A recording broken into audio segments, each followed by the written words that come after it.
Turkish President Recep Tayyip Erdogan has said he is not in favor of Sweden and Finland joining NATO, threatening to derail their membership bids. Erdogan said the countries are guest houses for terrorist organizations such as the Kurdish PKK and supporters of Fethullah Gulen, a cleric accused of leading a coup against him in 2016, and added, "We cannot be positive towards this." But he did not declare outright opposition, leaving the door open to a deal. Sweden and Finland's foreign ministers say they expect to speak with their Turkish counterpart on the sidelines of a NATO summit in Berlin tomorrow. Ann Linde, Sweden's top diplomat, told news agency AFP that she would have the opportunity to talk about a potential NATO application at the summit. Meanwhile, Finland's Pekka Haavisto said he hoped to continue our discussion with Turkey's Mevlut Çavuşoğlu in the German capital.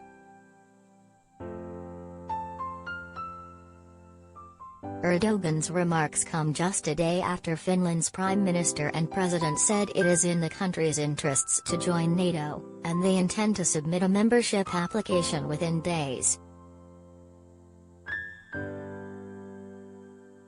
Sweden, meanwhile, has published a technical paper on joining the alliance which warned that Russia could retaliate if it joins, but that membership would help prevent an armed attack.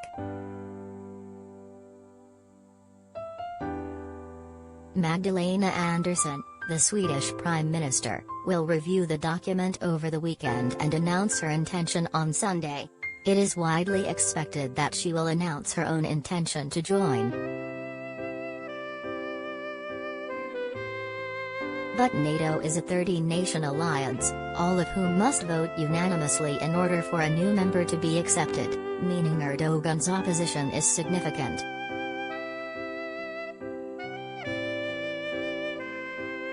Both Finland and Sweden are home to Kurdish minorities, some of whom are believed to be members of the PKK.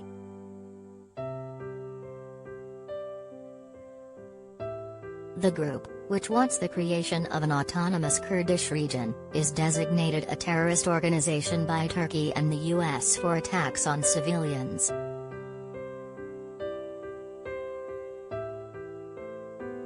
However, its Syrian sister group, the YPG/PKK, is allied to the US because it helped in the war against ISIS.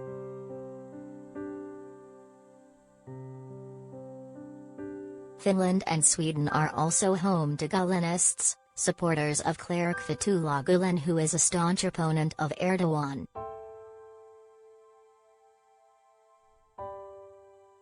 In 2016, an armed coup attempted to depose Erdogan and led to days of unrest during which the presidential palace and parliament were bombed by jets.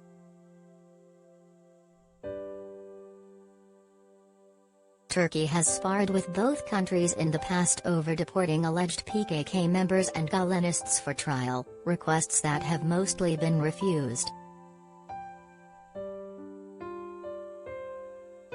Turkish national security elites view Finland and Sweden as semi-hostile, given the presence of PKK and Gulenists. It's gonna take arm twisting to get sign-off, Ehrenstein, research director at the Foreign Policy Research Institute, said on Twitter.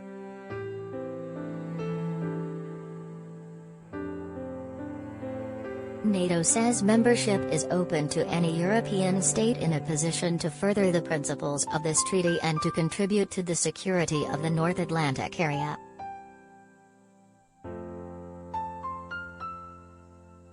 Finland and Sweden are already NATO's closest partners, sitting in on many meetings and taking part in joint military exercises. Much of their military equipment is interoperable with NATO allies. However, they cannot benefit from NATO's collective defense clause, that an attack on one ally is an attack on all, until they join the alliance. Prior to Russia's invasion of Ukraine, both had been locked into decades-old pledges of neutrality in return for promises from the Kremlin that it would not attack. But, watching Russian tanks roll into Ukraine and devastate towns and cities, opinion rapidly shifted in favor of joining NATO. Russia has threatening to retaliate with military technical measures, likely to include stationing more troops, missiles and potentially nuclear weapons on their borders. Moscow has also threatened to cut off Finnish gas supplies, which could cripple the economy, though would also hurt Russia financially. Turkey has tried to maintain a middle ground on the invasion, sending armed drones to Ukraine and trying to facilitate peace talks between the sides. But it has not backed Western sanctions on Moscow and seeks to maintain close trade, energy and tourism ties with Russia.